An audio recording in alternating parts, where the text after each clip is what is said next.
ये वाला आप ले रहे हो, शूट कर रहे हो, जेल वाला एकदम से। तो मैंने पूछा कि ऐसे कि सब कुछ करने वाला कौन है? भगवान है।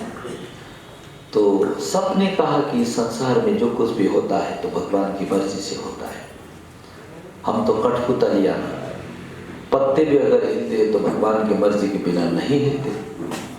तो मैंने जेलर से कहा आप भी क्या मानते हो? उन्होंने कहा कि हाँ जी, सब भगवान करता है। तो फिर मैंने जेलर साहब से कहा कि आपको एक प्रतिवेदन तैयार करना है, आप सीडीओ साहब से जाकर मिलोगे, फिर आपको एक लेटर तैयार करके, प्रतिवेदन तैयार करके आपको जिला अदालत में लेके जाना है। नेपाल का नियम ऐसा है कि सिर्फ जिला अदालत में नहीं, आप उसके बाद पुनरावेदन हाई कोर्ट में भी जाना पड़ेगा। सिर्फ हाई कोर्ट पे नहीं, फिर आप सुप्रीम कोर्ट तक भी जाना पड़ेगा, क्योंकि मुद्दा बहुत गंभीर है। मैंने बोला कि क्या चीज है सर? मैंने कहा कि सबको छोड़ देना पड़ेगा। वो डर गए है ना, सबको छोड़ देंगे तो पता नहीं ये क्या बोलने वाले।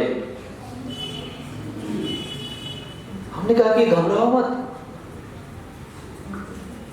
अगर सब काम भगवान ने किया है तो बेचारे ने चोरी काम किया है तो भगवान की मर्जी से किया है ना?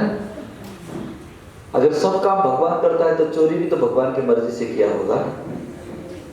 इस बेचारे को बलात्कारी बोल के क्यों इसमें जेल में लाकर डाल देते हो? तो भगवान की मर्जी से किया होगा ना।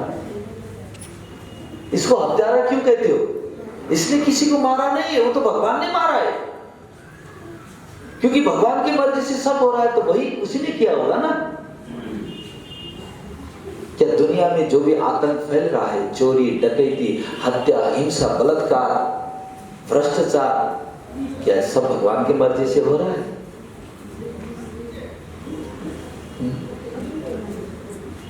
जरा सोचिए, थोड़ी देर पहले हमने क्या कहा था?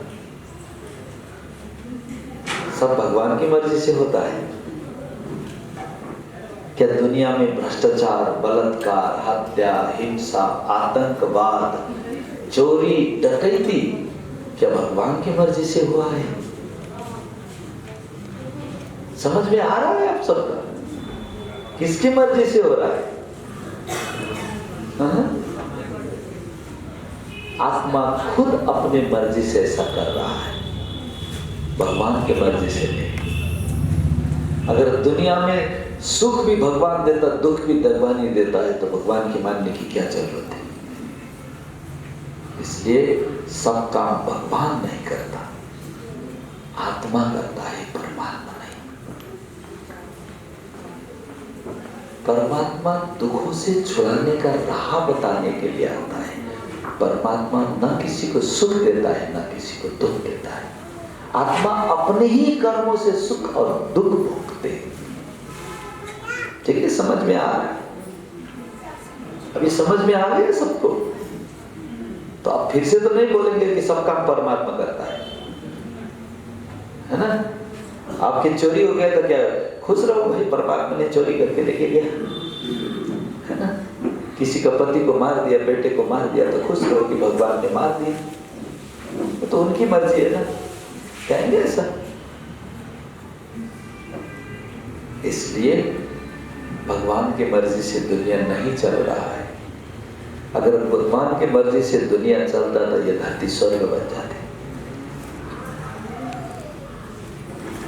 ठीक है, समझ रहे हैं ना?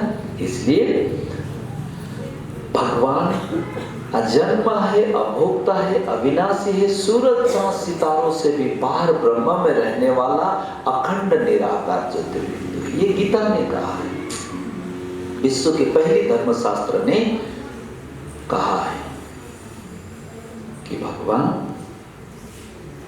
सूरज चांद सितारों से भी पार, सबके दिलों में नहीं। अंतर हो गया ना?